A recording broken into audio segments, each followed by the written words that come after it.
the most important type of sequences for us are going to be geometric sequences. What are geometric sequences? It's a sequence a sub n is equal to c times r to the n, where c and r are non-zero constants. So you start off with some initial constant and you take some ratio, r for ratio here, and raise it to successively bigger and bigger powers. Let's just do the ratio of consecutive terms. A sub n divided by a sub n minus 1 is going to be, a sub n is c times r to the n, a sub n minus 1 is c times r to the n minus 1.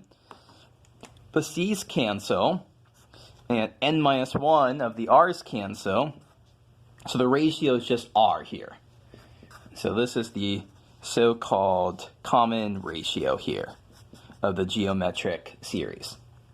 Let's just pick a couple of geometric sequences here. So for example, if we set r is equal to 3 and c is equal to 2, what do we end up with? We end up with, so let's start with a0 is going to be 2 times r to the 0. A1 is going to be 2 times r to the 1.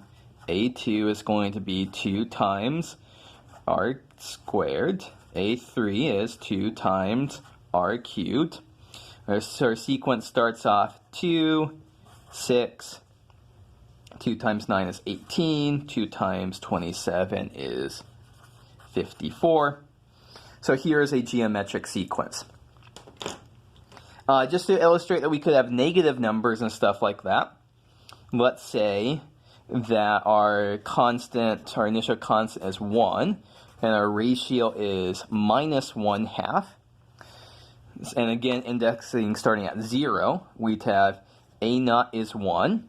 Now we multiply this by, so you see here, we multiply 2 by 3 to get 6, we multiply by 3 to get 18, we multiply 3 by get 54.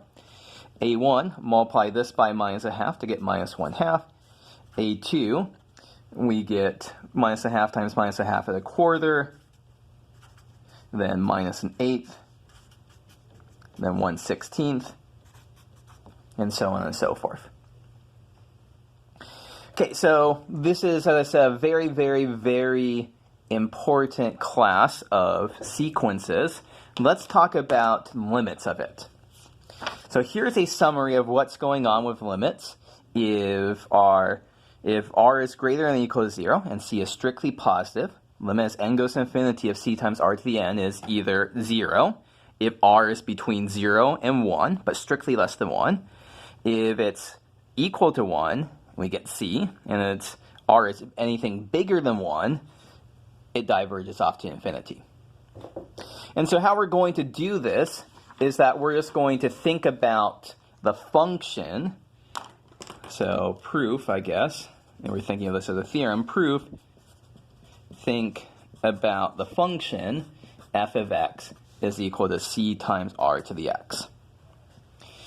So if r is between 0 and 1, then the limit as n goes to infinity of c times r to the n is, we can move that c outside the limit. And so r is something between 0 and, oops, that should be strictly less than 1. And so as we take r to higher and higher and higher powers, that's going to get closer and closer and closer to 0. And so c times 0 is 0. That takes care of this first case. If r is exactly equal to 1, then this is just the limit as n goes to infinity of, x goes to infinity of c. So that's just the constant sequence c, c, c, c, c. That's like just saying 2, 2, 2, 2, 2, 2, 2. And the limit of that is just going to be 2. The limit of that is just going to be c. And then finally, if r is bigger than 1, the limit as x goes to infinity of c times r to the, oh, that should be an x there as well. My apologies. C times r to the x c times the limit as x goes to infinity of r to the x. And now r is bigger than 1, and so as we take a number that's bigger than 1 raised to ever increasingly higher powers, that goes off to infinity, and so we get infinity there.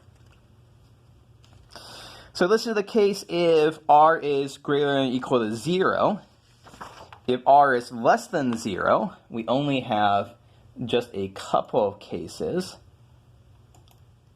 And so in these cases are going to be, I won't work through the justifications here, but again, if r is the ratio is between -1 and 0, strictly between -1 and 0, it's going to, the limit of the sequence is going to be 0. And if r is anything less than -1, it's going to diverge.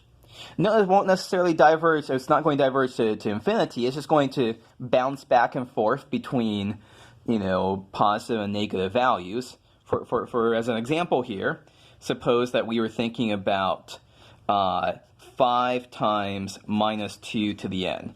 So these terms would look like 5 and -10 and 20 and -40 and 80 and -160 and 320. And so note that they get bigger and bigger and bigger in absolute value, but their signs alternate. So this is going to be diverging, but we don't have the fact that the limit is equal to infinity or minus infinity. It bounces back and forth.